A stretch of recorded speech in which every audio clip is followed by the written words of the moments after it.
Hello student. आज हम लोग बीएड लाइफ साइंस के दूसरे chapter AIIMS and objective of life science के बारे में डिस्कस करेंगे। जीव विज्ञान के शिक्षण के लक्ष्य और उद्देश्य एम्स एंड ऑब्जेक्टिव क्या हैं, इसके बारे में चर्चा करेंगे। इस विषय या फिर कह सकते हैं इस चैप्टर में यह बताने की कोशिश की गई है कि एक जीव विज्ञान का शिक्षक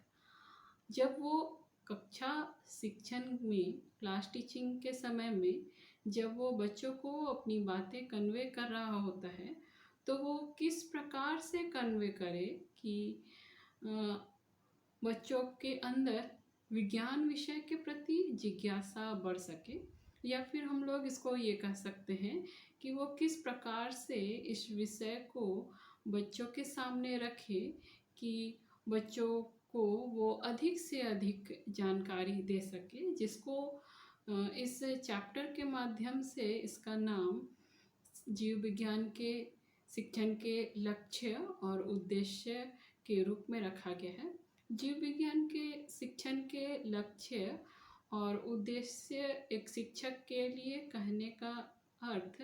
इस प्रकार से है कि जीव विज्ञान का शिक्षक अपने बच्चों को जब वो क्लास के अंदर पढ़ा रहा हो तो वो किस प्रकार से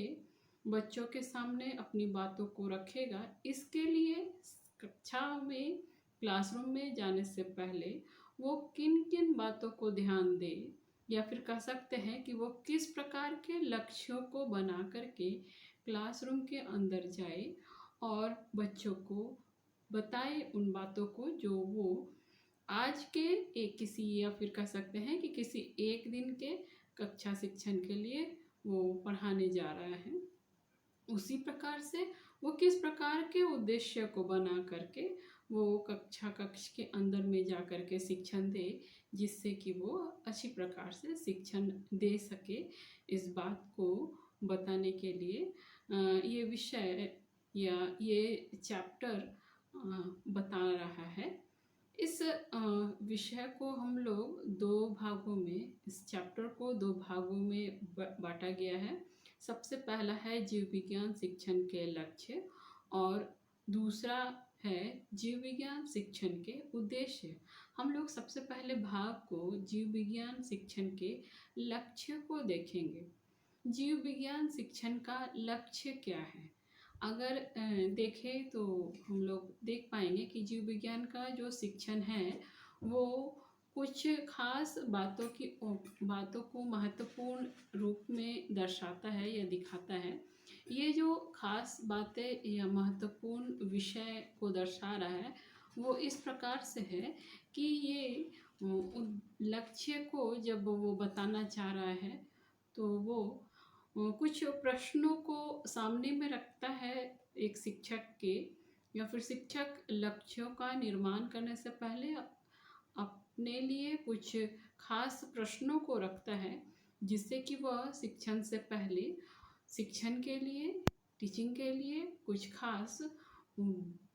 लक्ष्यों का निर्माण कर सके। जैसे कि अगर वो पढ़ाने जा रहा है तो वो पढ़ाने से पूर्व यह जानने की कोशिश किया करेगा कि वो किस लिए यह विषय पढ़ाने जा रहा है और इस विषय को पढ़ाने से उसे कौन कौन से लाभ होंगे, और उसी काम के लिए किस प्रकार से वह योजना बनाए, इस बात का वो ध्यान रखेगा। और इस बात को ध्यान में रखने के साथ साथ इस बात को भी ध्यान में रखेगा कि किस प्रकार से वह लक्ष्य का निर्माण करे कि वह अधिक से अधिक, एक शिक्षक अधिक से अधिक लाभ प्राप्त कर सके और सभी को, बच्चों को भी अच्छे तरीके से उसका लाभ मिल सके। और ये बात सभी विषय में, केवल जीव विज्ञान में ही नहीं, सभी विषयों को पढ़ाने में या पढ़ने में लागू होती है। जीव विज्ञान को पढ़ने में या पढ़ाने में यह भी सोचा जाता है कि यह जीव विज्ञान विषय लाइफ साइंस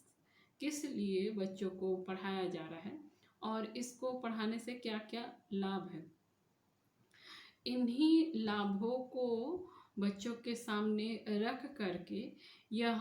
शिक्षक ये आशा लगाता है कि जब बच्चों के सामने इन लाभ को, जो जीव विज्ञान के पढ़ने के बाद में बच्चों को प्राप्त होगा, इस लाभ को रख करके बच्चों को उत्साहित करके पढ़ाया जा सकता है। ये लाभ विभिन्न तरह के हो सकते हैं, जैसे कि बच्चों की आवश्यकताएं,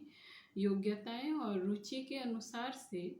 जीव विज्ञान को पढ़ाया जा सकता है और उसी के प्रकार से, उसी योग्यता, आवश्यकता और रुचि के आधार पर से ही जीव विज्ञान के उद्देश्यों को निर्धारित किया जा सकता है। ये अगर कहें तो जीव विज्ञान के अनुसार से उसी प्रकार से अनुकूल योजना बना करके इस लक्ष्य का निर्माण किया जा सकता है या पढ़ाने के लक्ष्य का निर्माण किया जा सकता है। तो इस पढ़ाने के लक्ष्य के निर्माण में जीव विज्ञान का शिक्षक या किसी भी अन्य विषय का शिक्षक, खास करके हम देखेंगे विज्ञान का शिक्षक, चाहे वो जीव विज्ञान हो, भौतिक विज्ञान हो या रसायन विज्ञान हो, तीनों विषय के शिक्षक कुछ खास लक्ष्यों का निर्धारण करेंगे, जो कि इस प्रकार से है। जैसे पहले में देखेंगे वैज्ञानिक जानकारी बढ़ाना, नॉलेज एम। ये वैज्ञानिक जानकारी बढ़ाना, ये कह सकते हैं कि शिक्षक जो लक्ष्य बनाएगा उसमें बहुत सी महत्वपूर्ण लक्ष्यों में से एक लक्ष्य है कि बच्चों के अंदर वैज्ञानिक जानकारी को बढ़ाना। एक शिक्षक इस प्रकार से पढ़ाने की कोशिश करेगा लक्ष्य निर्धारण के रूप में कि वो इस प्रकार से पढ़ाए या इस प्रकार से जानकारी दे, लक्ष्य बनाए कि बच्चे के अंदर जितने भी जानकारी है, या फिर कह सकते हैं कि जितने भी जानकारी है बच्चों के अंदर, नॉलेज जितने हैं, उसमें सभी प्रकार के विज्ञान के विषय से संबंधित जितने ज्ञान हैं वो दे दिया जाए। बच्चे जो अपने आसपास देखते हैं, अपने आसपास के इन्वायरमेंट से जो भी जानकारी जुटाते हैं, विज्ञान का शिक्षक उस जानकारी को जुटाने में सहयोग करे। साधारण रूप में काम आने वाले जितने भी विज्ञान के विषय हैं, उस विज्ञान के विषय को अगर देखा जाए तो उसको सरल तथ्यों में बदल करके, उसके कॉन्सेप्ट को बदल करके, उसके सिद्धांतों को स्पष्ट रूप में बच्चों को जानकारी हो सके, इसका पूरा पूरा ध्यान एक शिक्षक को रखा जाना चाहिए, जो कि एक बालक के सामान्य जीवन यापन को या पूरे लाइफ को बच्चा अच्छे तरीके से जी सके, गुजार सके, इस बात को ध्यान में रख करके इस प्रकार से शिक्षक अपने शिक्षण में या पढ़ाते समय इस प्रकार के लक्ष्य बनाए कि इसके पढ़ाने के बाद बच्चे में वैज्ञानिक जानकारी बढ़ जाए और बच्चा एक सारे विज्ञान के terms and condition, concept, facts, relative things को समझ जाए, जान जाए। दूसरा है व्यवहारिक लक्ष्य, प्रैक्टिकल एम जिसको कहते हैं, शिक्षक को बनाना चाहिए। यह ज्ञान जो है, प्रैक्टिकल एम जो है, वो तभी बहुत ज़्यादा सक्सेसफुल होगा जब बच्चा पढ़ाए गए विषय को अपने जनरल लाइफ में उपयोग कर सकेगा। जीव विज्ञान का जो रूप है वो केवल इसी रूप में है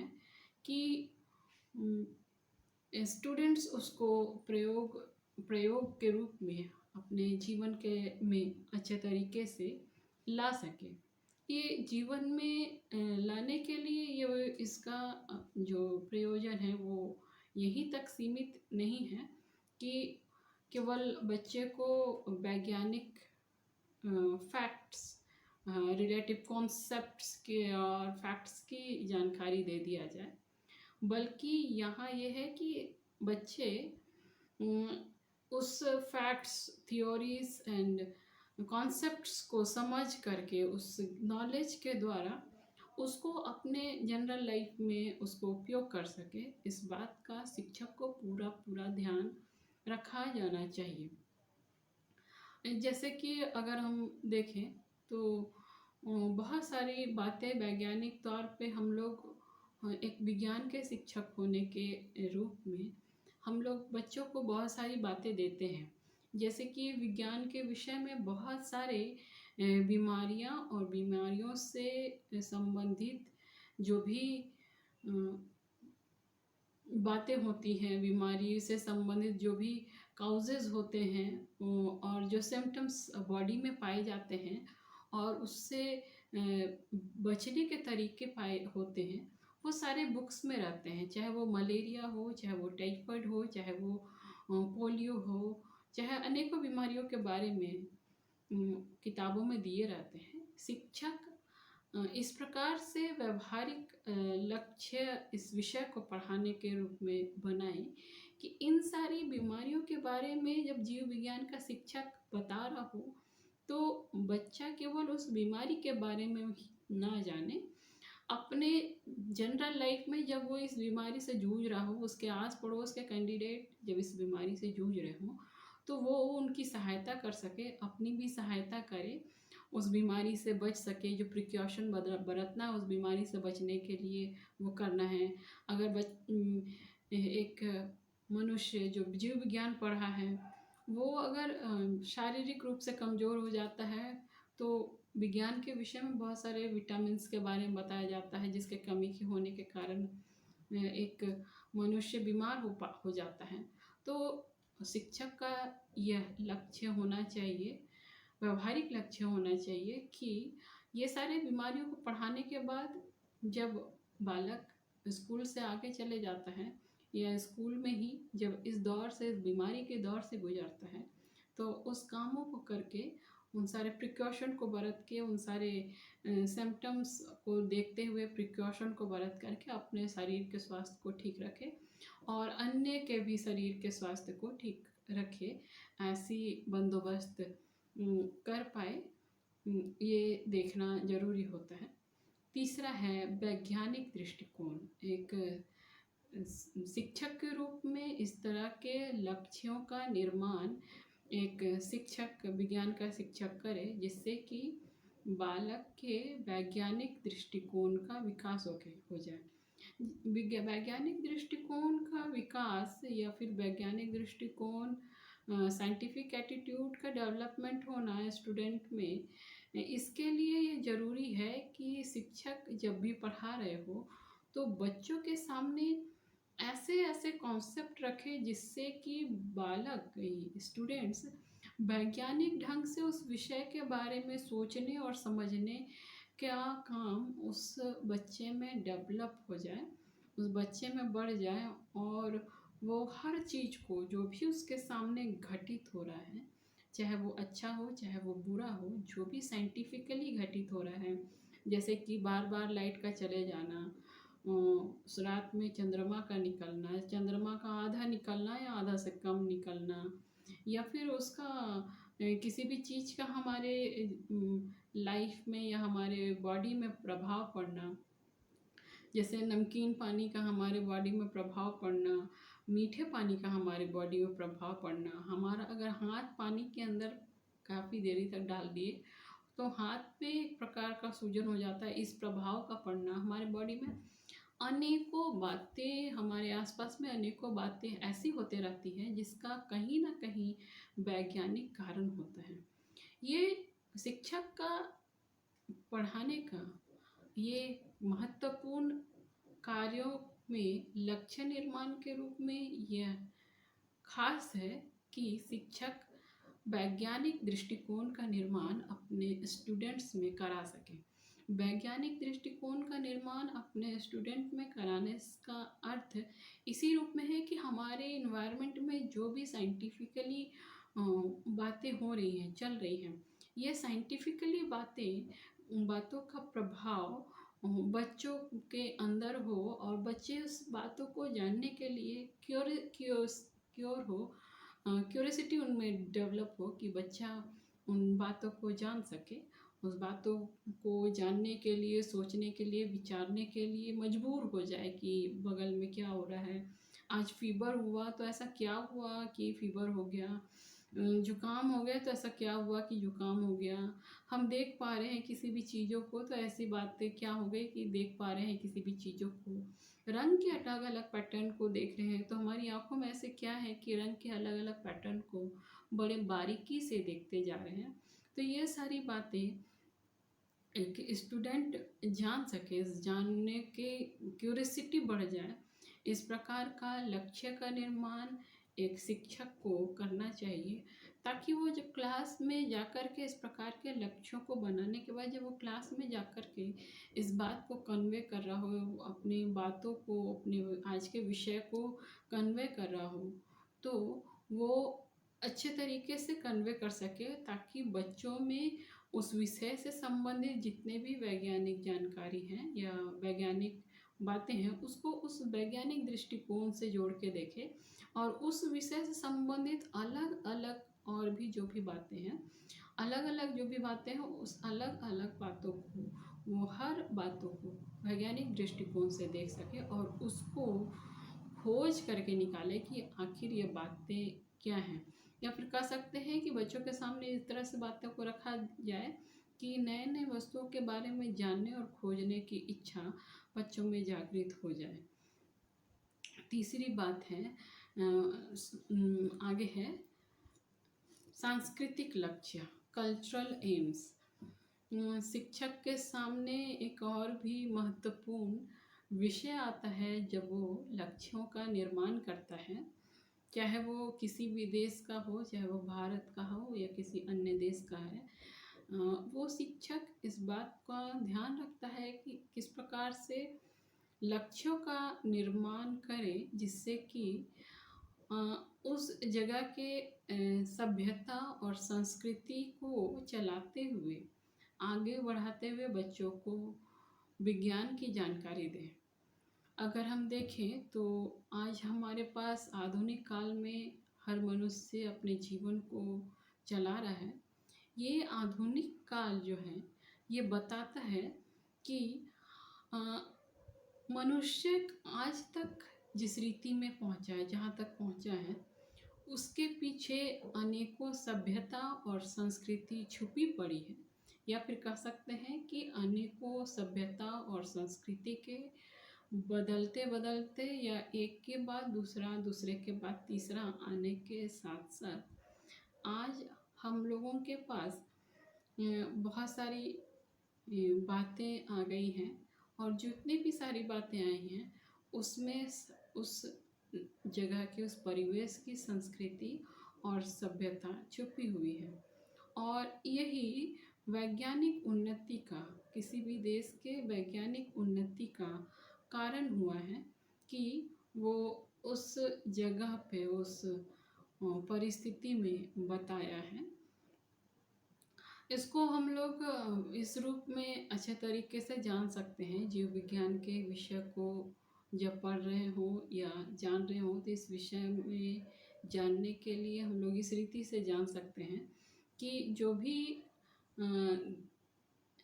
बातें हमारे सामने तक आई हैं जीव विज्ञान के अध्ययन में, वो कहीं ना कहीं छोटे ना छोटे आविष्कार से, जो हम लोगों को आज बहुत ही इजीली दिख रहे हैं, बहुत ही आसान से दिख रहे हैं, वो सारे आविष्कारों के साथ साथ में मानव का सभ्यता और संस्कृति बढ़ता गया है। और इसी सभ्यता और संस्कृति के बढ़ने से आज हमारे पास ये आया है कि हम लोग आधुनिक रीति में चल रहे हैं। इस तरह इस पक्ष को समझने के लिए हम लोग इस तरह से भी इसे देख सकते हैं कि विद्यार्थी जो है, जीव विज्ञान के शिक्षण के द्वारा ही इतिहास और बहुत सारे वैज्ञानिक दृष्टिकोण, या फिर कह सकते हैं कि इतिहास या बहुत सारे आविष्कार या मेन डिस्कवर जो भी हुए हैं, और बहुत सारे वैज्ञानिक के जीवन की घटनाओं के बारे में पढ़ाया जाता है या बच्चों को बताया जाता है, जिससे कि विज्ञान के सांस्कृतिक पक्ष को एक बालक जान पाता है और उससे उसको बहुत ही ज़्यादा सराहना मिलती है, उपलब्धि मिलती है और वो आगे बढ़ पाता है। इसको हम लोग इस कॉन्सेप्ट इस तरह से भी हम लोग समझ सकते हैं कि अगर एक बालक को ये बताया जा रहा है कि आज हमारे देश में बहुत सारे आविष्कार हुए हैं, और इन आविष्कारों का कारण ये रहा है कि भारत अ, बहुत ही रिच है, बहुत सारी बातें इसमें उपलब्धि के कारण हुई है और इस उपलब्धि के कारण बहुत सारी बातें हैं, चाहे वो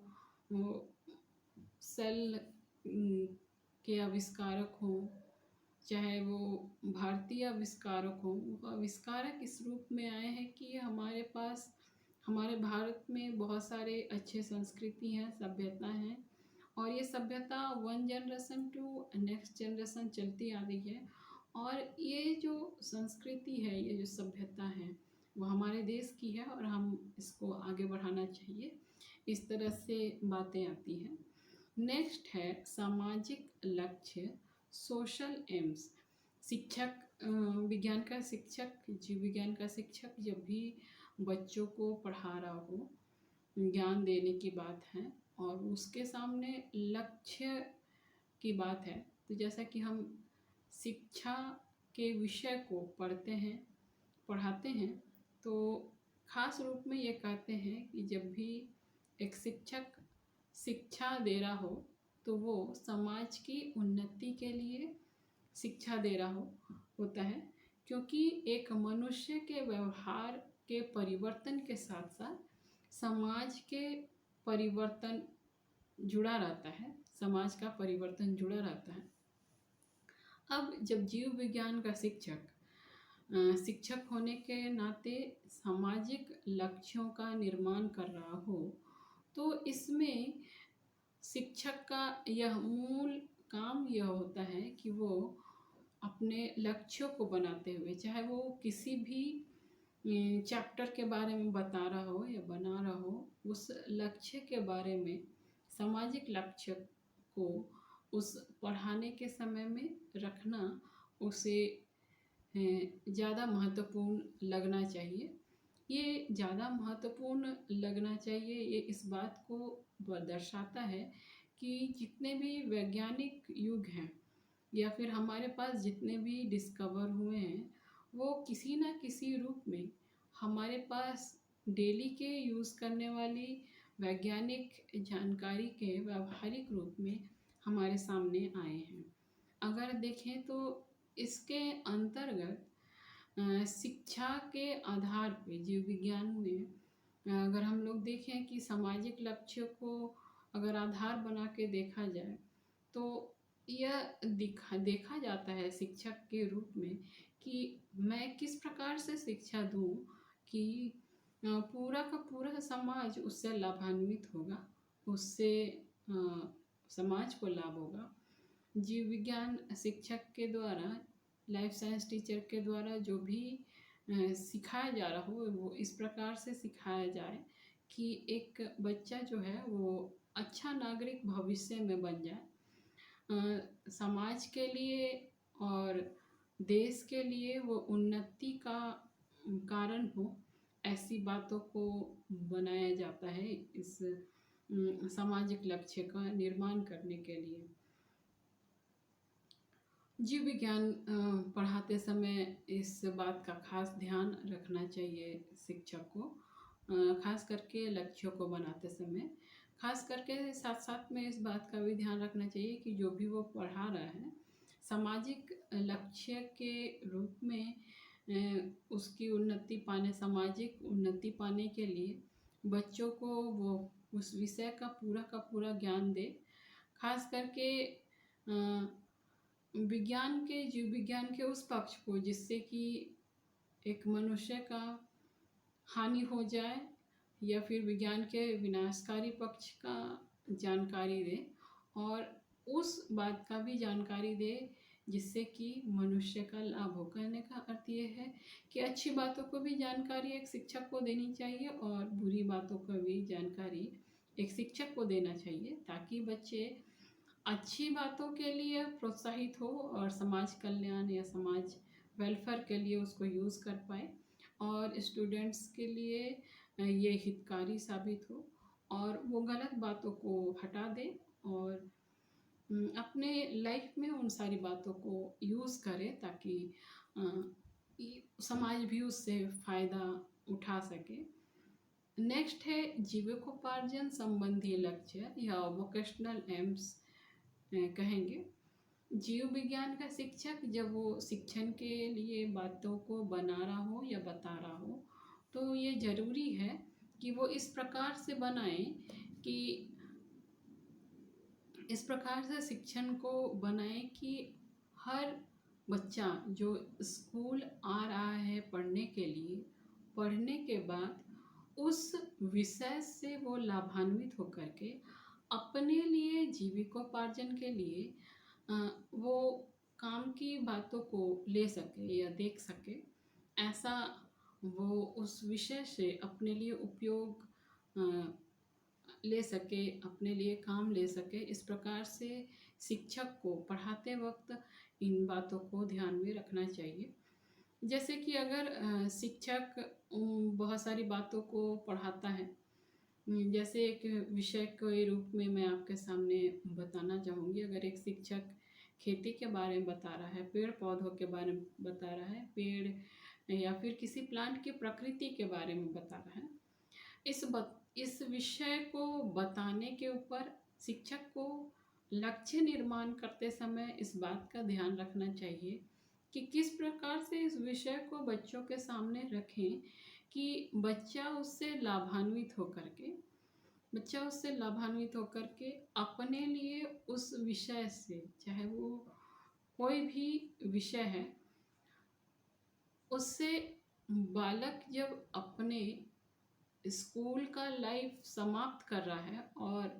जब किसी व्यवसाय को ढूंढने जा रहा है, तो उस विषय से वो लाभान्वित होकर के अपने जीविकोपार्जन के लिए, अपने लाइवलीहुड के लिए उस विषय को इस्तेमाल कर सके और अपने जीवन को सुखी बना सके, अच्छा बना सके। इसको इस रूप में देख सकते हैं, जब लाइफ साइंस का टीचर खेती के बारे में बताता है या फिर पशुपालन के बारे में बताता है, पेड़ पौधों के बारे में बताता है, विभिन्न जानवरों के बारे में बताता है, मछलियों के बारे में बताता है, इन सभी बातों को बताने के पीछे एक जीव विज्ञान शिक्षक का यह महत्वपूर्ण कारण होना चाहिए कि जब वो इस विषय को बता रहा हो तो बालक, स्टूडेंट्स उसे बहुत गंभीरता से ले और अपने पढ़ाई के बाद किसी न किसी विषय को चुनने से के समय उस विषय से संबंधित लाभ को देखते हुए अपने जीविकोपार्जन को चुन सकें। जैसे कि अगर कोई बच्चा पढ़ाई के बाद पशुपालन को अपनाना चाहता है, कोई पशु को या किसी पक्षी को पाल करके अपना जीवन यापन करना चाहता है, तो शिक्षक द्वारा बताई गई जो पूर्व में बातें चल रही थी उससे लेकर के यहाँ पे अप्लाई करें। जब बालक 10th पास कर जाता है और 10+2 में आगे पढ़ना चाहता है और प्लांट के विभिन्न विषयों से प्रभावित होकर के वो बॉटनिकल साइंस लेकर के अपने जीवन को जीविकापार्जन के लिए सबल स्थापित करने के लिए बॉटनिकल साइंस लेता है। तो इस प्रकार से शिक्षक, विज्ञान का शिक्षक किसी न किसी रूप में इस प्रकार से प्रोत्साहित करता है कि विषय को वो जीविकोपार्जन के लिए इस्तेमाल कर सके, और जीव विज्ञान का शिक्षक या किसी भी विज्ञान का शिक्षक को अपने शैक्षिक लक्ष्य को बनाते हुए, इन बातों को ध्यान में रखते हुए जीविकोपार्जन संबंधी लक्ष्यों को भी साथ में रखना चाहिए। आगे है अवकाश के संबंध का प्रयोग, utilisation of leisure time. Utilisation of leisure time कहने का अर्थ है कि जब बालक फ्री टाइम में हो, आराम से हो, चाहे पढ़ाई ख़त्म कर दिया हो उसके बाद, या पढ़ाई चल रहा हुआ, छुट्टी है या 1 महीने का छुट्टी है, 10 दिन का छुट्टी है, 15 दिन का छुट्टी है, या एक क्लास ख़त्म हो चुका है, नेक्स्ट क्लास को जाने वाला है। तो ऐसे समय में बहुत सारी छुट्टियाँ या बहुत सारे फ्री टाइम स्टूडेंट्स के पास रहते हैं, और ये जो फ्री टाइम स्टूडेंट्स के पास रहते हैं, उस समय बच्चा इस तरह से काम करे कि शिक्षक द्वारा पढ़ाए गए बातों को, विषयों को वो ले करके आगे को चले, और वो आगे को चलने के साथ साथ में वो इस प्रकार से इसका यूटिलाइजेशन करे कि वो अपने खाली समय में विज्ञान विषय से संबंधित बहुत सारे बातों को अपने जीवन में प्रयोग करे। जैसे कि विज्ञान का शिक्षक एग्रीकल्चर के बारे में बताता है, फिश कल्चर के बारे में बताता है, एपिस कल्चर के बारे में, मधुमक्खी पालन के बारे में बताता है, बहुत सारे वैज्ञानिक सामग्री इंस्ट्रूमेंट्स के बारे में बताता है। तो जब बच्चा फ्री टाइम में तो हो सकता है कि बच्चा कुछ जानवरों को पाल करके उसमें प्रैक्टिकल करके देखना चाहे, बकरी पाले, खरगोश पाले, और भी अन्य पशुओं को पाल सकता है अपने अपने स्टैंडर्ड के अनुसार, अपने अपने एज के अनुसार, जिस जानवर को वो पालने की कैपेसिटी रखता है। बहुत सारे बच्चों के यहाँ जो जिनके माता पिता डेयरी का काम करते हैं, वो बच्चे लोग अप्लाई कर पाते हैं इस साइंस को। लाइफ साइंस में जब डेयरी फार्म, डेयरी के बारे में बताया जाता तो वो अप्लाई कर पाते हैं। या फिर बच्चे मधुमक्खी पाल सकते हैं, बहुत सारी वैज्ञानिक सामग्री बना सकते हैं अपने घरों के अंदर, बहुत सारे प्रयोग कर सकते हैं। इस तरह की बातें शिक्षक का पढ़ाते वक्त इस तरह के लक्ष्यों का निर्माण करना चाहिए, जिससे कि बच्चा अवकाश के समय का सदुपयोग कर सके। साथ ही साथ जीव विज्ञान शिक्षण का एक महत्वपूर्ण काम यह है कि जब भी शिक्षक पढ़ा रहा हो या बता रहा हो, तो इस तरह से बताए कि हर एक बच्चा मानसिक रूप से संतुष्ट हो सके। कहने का अर्थ है कि लक्ष्यों के निर्माण में एक और इस प्रकार का लक्ष्य का निर्माण करें कि बच्चे के मानसिक आवश्यकताओं की पूर्ति हो, या कह सकते हैं कि बच्चा जो चाहता है अपने लाइफ में, बहुत सारी बातों से असंतुष्ट है, ये बीमारी हो रहा है, कैसे इस बीमारी से बचे, ये समस्या है कैसे समझे, एज हो रहा है, बच्चे डेवलप हो रहे हैं, टीन एज में पहुंच रहे हैं, और टीन एज में हम लोग जानते हैं कि बहुत सारे हार्मोनल चेंजेस होते हैं बच्चों में, टीन एज के छात्रों में, और वो उस चेंजेस से घबरा से जाते हैं कि एकाएक गुस्सा आना, शरीर में बहुत सारे चेंजेस आना, हार्मोन्स चेंजेस आना, ये सारे में घबरा जाते हैं। तो ये आवश्यक है कि बच्चों को ऐसी जानकारी दी जानी चाहिए कि बच्चा जो है अपने आप को चेंज करते हुए, अपने आप को बदलते हुए, अपने आप को सहनशीलता रखते हुए इन बातों को जाने समझे कि किस प्रकार से वो अपने आप को उस पीरियड में संतुलन में रख सकें, या फिर कह सकते हैं कि हर बात को उसके अच्छाई या बुराई या फैक्ट्स एंड टर्म्स को जानते हुए अपने आप को उस रूप में ढाल सके, और अपने आप को एडजस्ट करते हुए, या फिर घर परिवार का जो भी वातावरण है उसके रूप में एडजस्ट करते हुए, और बहुत सारी बातों में एडजस्ट करते हुए आगे चलें। मनोवैज्ञानिक आवश्यकताओं की पूर्ति में केवल शारीरिक चेंजेस जब बच्चे का होता है और उसमें जान करके बच्चे संतुष्ट होते हैं कि हमारे शरीर में ये जानकारी होती है, ये होना ही है और हम लोगों को उससे गुजरना ही है, नो प्रॉब्लम, ठीक है, यहीं तक सीमित नहीं होता है। बहुत सारे आसपास या घरेलू इन्वायरमेंट जो होते हैं जिसके कारण बच्चा डिस्टर्ब्ड रहता है, जैसे कि बीमारियां होती हैं, और बहुत सारे सांस्कृतिक ऐसे कार्यक्रम होते हैं घर में, बहुत सारे बच्चे, बहुत सारे ऐसी बातें होती हैं जब केवल बच्चे वैज्ञानिक कारणों को ही सही मान करके आगे बढ़ना चाहते हैं, उसके आगे कोई भी बात नहीं चाहते हैं। और इस दौरान ऐसा होता है कि घर में अगर कोई बुजुर्ग है और घर में वो है, तो दो अलग अलग पक्ष बन जाते हैं। बुजुर्ग कहते हैं कि ये जो हमारे घर में रीति रिवाज चलती हैं ये यही सही है, और बच्चा ये कहता है कि मैं वैज्ञानिक बातों को ही मानूंगा। यहाँ मानसिक रूप से जो बच्चा होता है अपने आप को अकेला पाता है। और ये जो विज्ञान का विषय है, दोनों में सामंजस्य उत्पन्न करने में लाभकारी सिद्ध होता है। जैसे कि एक विषय को मैं आप लोगों के सामने रखूंगी। चेचक जैसा वायरस एक ऐसा वायरस है जिसके द्वारा बहुत ही गंभीर बातें या विषय बन जाती हैं घरों में। इसलिए वायरस को हटाने के लिए ये बातें कही जाती है कि नीम का पेड़, नीम के डालों को डाला जाए। जो बीमार व्यक्ति है वो नीम के पानी से नहाए। घर में जो खाने बन रहे हैं वो तेल का ना बना हो, सादा बना हो। इसके लिए बहुत सारे भारतीय सभ्यता में सांस्कृतिक कारण है इन सब से कामों का करना। नीम के डाली का घर के अंदर, रूम के अंदर जहाँ पेशेंट्स रह रहे हैं उस रूम के अंदर उस नीम की डाली को रखना, पेशेंट्स को नीम के पानी से नहलाना, सादा भोजन बनाना है, इसके अपने सांस्कृतिक कारण हैं। और अगर वैज्ञानिक रूप में देखें तो इसके अपने वैज्ञानिक कारण है कि नीम का पत्ता जो है वो एंटीबैक्टीरियल है, वायरस और जर्म्स को वो मारता है। इसलिए उस रूम में नीम के पत्तों का होना, नीम के डाली का होना अच्छा है, ताकि उसकी हवा के आने जाने से वायरस कीटाणु खत्म हो जाए। पानी से नहाने से, नीम के पानी से नहाने से शरीर के में जितने भी वायरस का इफ़ेक्ट बॉडी पे पड़ा है चेचक के दानों के रूप में, उसका थम जाना, उसको शांत कर देना।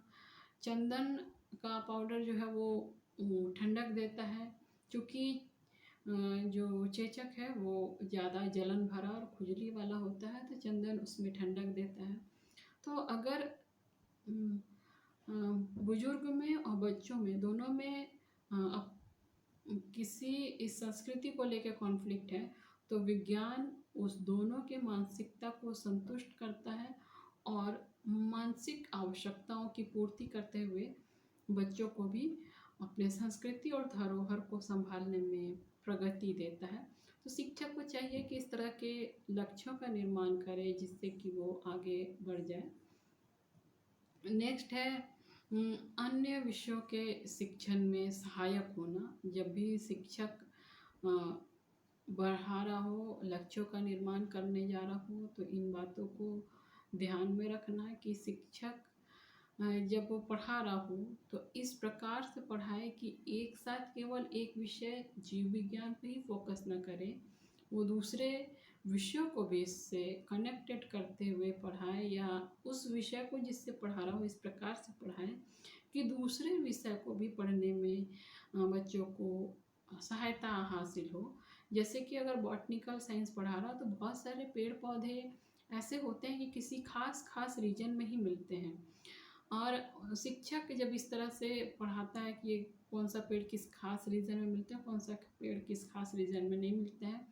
इस तरह से बातें जब बता रहा हो तो वो बच्चे को भूगोल पढ़ने में भी काफ़ी सहायता होती है। उसका वहाँ के इन्वायरमेंट समझने की भी सहायता होती है और वो बच्चा उसकी बातों को जान पाता है, उसकी बातों को जान पाता है।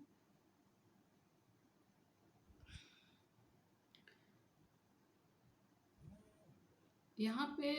ये भी बात देखने को मिलता है कि जब भी बताया जा रहा है कि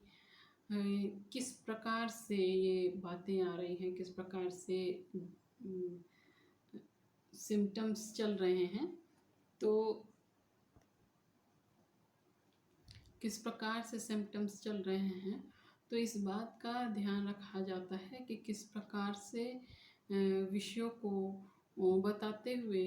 अन्य विषयों को एक शिक्षक बता सके, पढ़ा सके। एक और भी बात को ध्यान में दिया जाता है कि जब भी शिक्षक पढ़ा रहा हो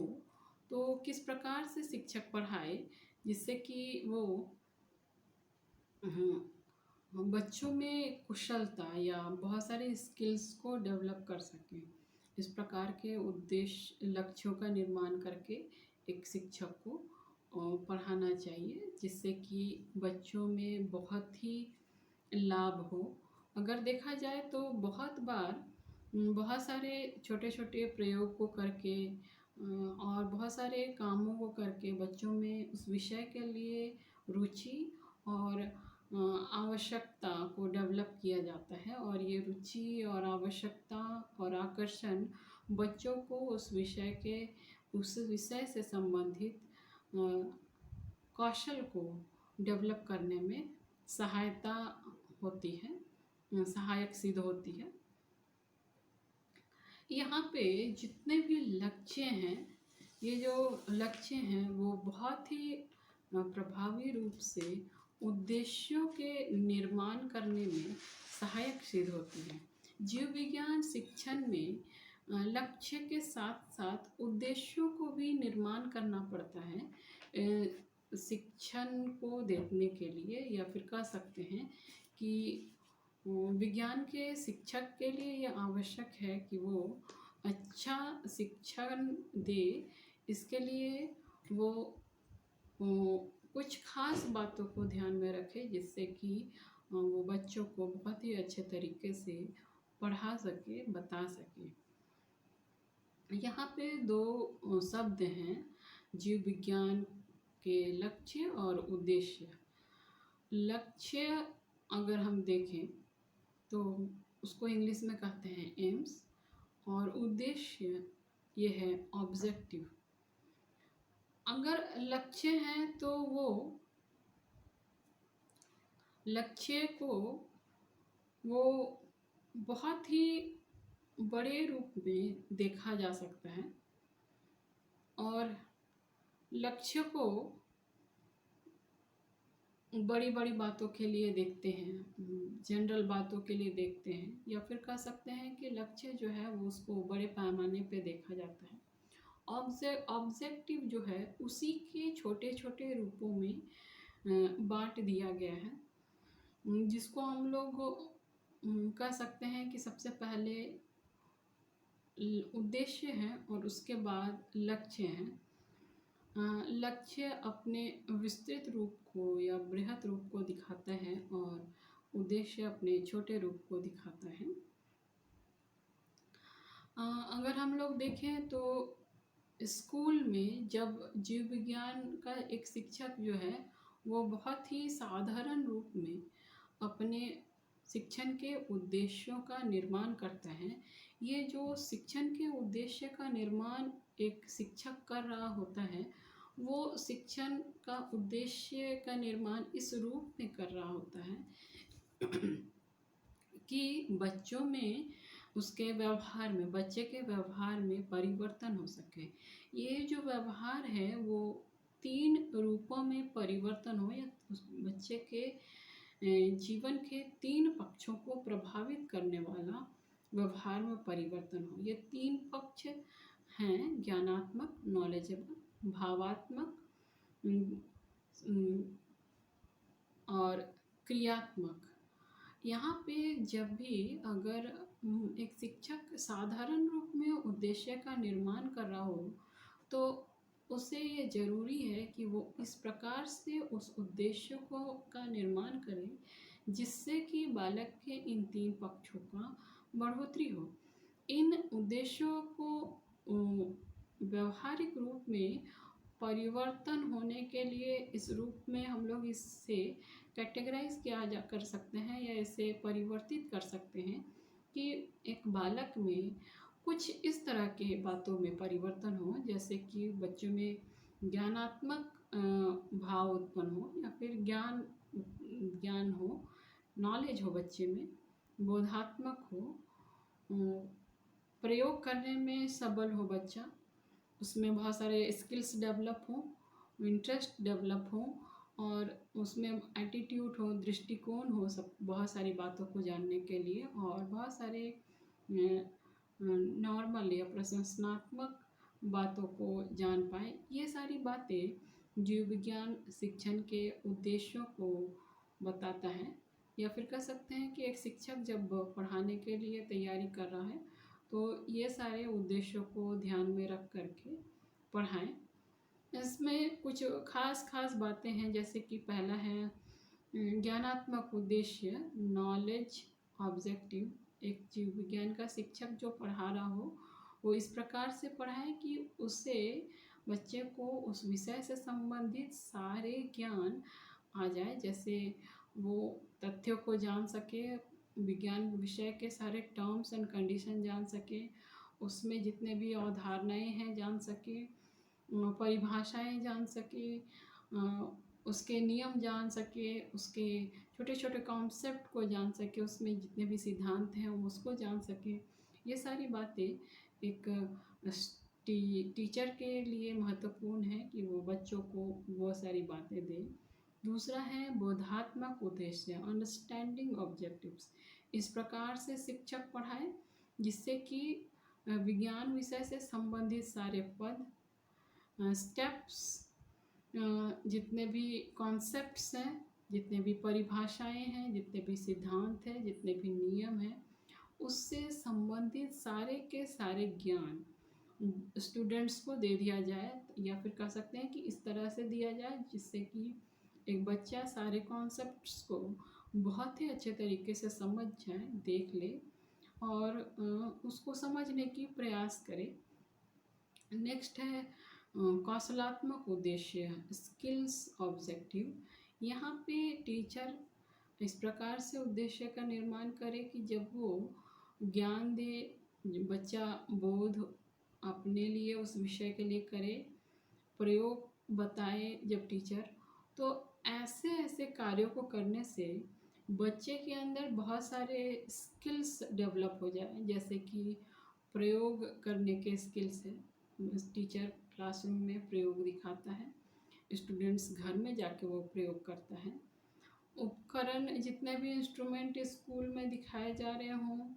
वो घर में जा कर के बहुत सारे इंस्ट्रूमेंट को यूज़ करता है, या फिर स्कूल में ही उन सारे इंस्ट्रूमेंट को किस प्रकार से यूज़ करना है इसका कौशल देखता है। गणित बनाता है टीचर, गणित बना के दिखाता है, स्टूडेंट खुद से गणित बनाता है। बहुत सारे फिगर्स ड्रॉ करता है स्टूडेंट, बहुत सारे ऑब्जर्वेशन करता है पढ़ाने के बाद। जैसे पत्तों का ऑब्जर्वेशन किया, पत्तों के कलर का ऑब्जर्वेशन किया, क्लोरोफिल का ऑब्जर्वेशन किया, माइक्रोस्कोप से पत्तों में जितने भी स्ट्रक्चर हैं, प्लांट में स्ट्रक्चर है, वन सेल स्ट्रक्चर है, उसके बारे में जानकारी हासिल किया। नेक्स्ट है रुचि संबंधी उद्देश्य, इंटरेस्ट ऑब्जेक्टिव। ये जीव विज्ञान पढ़ाते समय जब शिक्षक पढ़ा रहा हो, ज्ञान दे रहा हो, बोध की बात बता रहा हो, स्किल्स डेवलप करने की बात कर रहा हो, तो इसके जरिए शिक्षक इस प्रकार का उद्देश्य बनाए जिससे कि एक बच्चे में उस विषय से संबंधित सारे रुचि डेवलप हो जाए और वो विषय उस बच्चे को बहुत ही इंटरेस्टिंग लगे, वो जानने के इच्छुक हो कि वो किस प्रकार से हो रहा है, किस प्रकार से नहीं हो रहा है, क्यों हो रहा है, किस लिए हो रहा है, इससे क्या फ़ायदा है, इससे क्या हानि है, इस प्रकार की बातें वो जानने के इच्छुक हो जाए। नेक्स्ट है दृष्टिकोण या एटीट्यूड डेवलपमेंट। ये दृष्टिकोण से संबंधी उद्देश्य बच्चे को जब भी शिक्षक पढ़ाने की योजना बना रहा है, उद्देश्य बना रहा है, तो शिक्षक को पढ़ाने के लिए इन उद्देश्यों का निर्माण करना चाहिए जिससे कि बच्चों में हर विषय में जो भी शिक्षक पढ़ा रहा हो उससे संबंधित विषय के लिए उसका पूरी रीति से उस विषय के लिए दृष्टिकोण जागृत हो जाए। वो बच्चे के पास उस विषय को हर रीति से वैज्ञानिक दृष्टिकोण से समझने के लिए तैयार हो जाए, उसे समझे और उसे प्रयोग करे कहीं ना कहीं, चाहे वो जीवन में प्रयोग कर रहा हो, चाहे किसी आविष्कार में प्रयोग कर रहा है, या किसी सोच में कर रहा हो, या किसी प्रयोग में कर रहा हो। इस प्रकार से उसका दृष्टिकोण डेवलप हो जाए। आगे है प्रशंसात्मक उद्देश्य, अप्रिशिएशन ऑब्जेक्टिव। ये अप्रिशिएशन ऑब्जेक्टिव जो है वो बहुत ही अधिक तौर पे या बहुत ही विशाल तौर पे कहे तो कहीं न कहीं विज्ञान के प्रगति से जुड़ा हुआ ये ऑब्जेक्टिव है। इस विज्ञान के विषय से जो जुड़ा हुआ ऑब्जेक्टिव होने के कारण इसमें ये फ़ायदा है कि किस प्रकार से एक शिक्षक जो है वो उम, उसको पढ़ाने के बाद, उस विषय को पढ़ाने के लिए बाद किस प्रकार से एक स्टूडेंट विज्ञान के विषय में उसमें वो योगदान दे रहा हो और उस योगदान से उसका सामाजिक उपयोग हो रहा है। जैसे अगर प्लांट के बारे में पढ़ा रहा है एक टीचर और प्लांट के बेनिफिट के बारे में बता रहा है, प्लांट के बेनिफिट को बताने के साथ साथ ये बता रहा है कि किस प्रकार से इस प्लांट के बेनिफिट में है कि वो समाज का कल्याण होता है। प्लांट जो है ऑक्सीजन देता है और बहुत सारे मनुष्यों के लिए लाभकारी सिद्ध है। तो जब ये बता रहा होता है तो एक टीचर कहें या स्टूडेंट कहें, दोनों को ही लिए ही बेनिफिट है कि जब बच्चा जागरूक हो जाए उस विषय में तो वो बच्चा उस विषय को पढ़ने के बाद समाज के लिए फ़ायदेमंद हो। बच्चा अगर प्लांट के बारे में बताया तो बच्चा एक नहीं 10 प्लांट लगाए ताकि बहुत सारे प्लांट से उसे फ़ायदा हो जाए कि वो किस प्रकार से उसका यूज़ कर रहा है। ये सारे बताने के पीछे, उद्देश्य के पीछे शिक्षक का एक और काम रहता है कि उसके कारण वो बता सके, दिखा सके कि जीव विज्ञान जो है एक कमज़ोर विषय नहीं है। इससे बहुत मनुष्य अपने जीविकोपार्जन के लिए बहुत सारे उपयोग कर सकता है। इसको जो अगर कहें जीव विज्ञान को पढ़ने से एक स्टूडेंट को कितने सारे क्षेत्रों में फ़ायदा हो सकता है। स्कोप उसके क्या-क्या हैं? जैसे कि सबसे पहला है स्वास्थ्य या औषधि के क्षेत्र में स्कोप। जीव विज्ञान पढ़ने वाला स्टूडेंट्स के लिए फ़ायदा ये होता है कि जीव विज्ञान पढ़ने के बाद एक स्टूडेंट अपने लिए या तो मेडिकल का लाइन एक स्वास्थ्य के क्षेत्र में अपना जीविकोपार्जन चुनता है, चाहे वो एक डॉक्टर के रूप में, एक चिकित्सक के रूप में हो, एक नर्स के रूप में हो, एक फार्मासिस्ट के रूप में हो, एक प्रयोगकर्ता के रूप में हो, खून जांचकर्ता के रूप में हो और इस तरह से वो अपने लिए जीविकोपार्जन के लिए एक रास्ता चुनता है। औषधि बनाने के लिए चुनता है। औषधि के क्षेत्र में भी छात्रों को बहुत ही ज़्यादा फ़ायदा सिद्ध होता है। दूसरा है खाद्य संसाधनों की प्रगति में उपयोग, use in improving food resource. यहाँ पे अगर हम लोग देखें तो भारत की जनसंख्या दिन पर दिन बढ़ते जा रही है और जिस प्रकार से भारत की जनसंख्या बढ़ रही है उसी प्रकार से भोजन की आपूर्ति की भी व्यवस्था करना जीव विज्ञान के स्टूडेंट्स की एक जिम्मेवारी है। अगर देखा जाए तो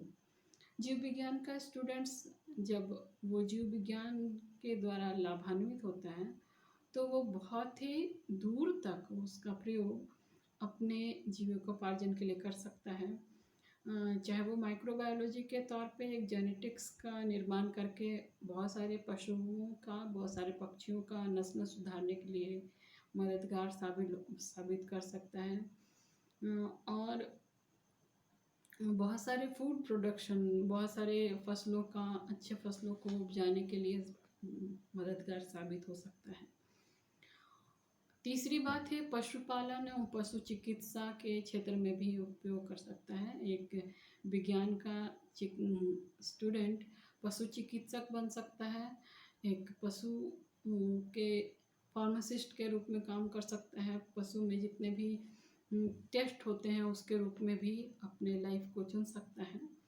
बहुत सारे उद्योगों में उपयोग कर सकता है, चाहे वो मिट्टी के क्षेत्र में हो, चाहे वो खाद के क्षेत्र में हो, चाहे वो उर्वरक के क्षेत्र में हो, चाहे वो बहुत सारे अन्य क्षेत्रों में है, चाहे वो कपड़े निर्माण के क्षेत्र में, सेरीकल्चर के रूप में, खादी कपड़ों के निर्माण में, कपास से बनने वाले कपड़ों के निर्माण में वो हो, इन सभी जगहों में जीव विज्ञान का स्टूडेंट कारगर साबित होता है। प्रदूषण नियंत्रक के क्षेत्र में भी वो अपना जीवन यापन कर सकता है। किस प्रकार से वातावरण में बढ़ते हुए प्रदूषण है और प्रदूषण के रोकथाम में वो अपना योगदान देता है। नेक्स्ट है जनसंख्या के रोकथाम में भी, नियंत्रण में भी वो अपना योगदान दे सकता है। ऊर्जा के वैकल्पिक स्रोत जितने हैं, जैसे कि गोबर गैस है, चाहे वो सौर ऊर्जा है, चाहे वो बहुत सारे ऐसे हैं स्रोत हैं जो कि ऊर्जा के वैकल्पिक स्रोत हैं, और बच्चा उसमें जीव विज्ञान के द्वारा, या फिर कह सकते हैं जीव विज्ञान ऊर्जा के वैकल्पिक स्रोत उपलब्ध कराने में भी उपयोग करता है। तो हम लोग देखते हैं कि जीव विज्ञान के लक्ष्य और उद्देश्य जो कि मनुष्य को बढ़ाते हैं, परिवर्तित करते हैं, और ये जो जीव विज्ञान के उद्देश्य और लक्ष्य हैं, ये कहीं ना कहीं इस रूप में छात्रों को मजबूत बना रहे हैं कि वो छात्र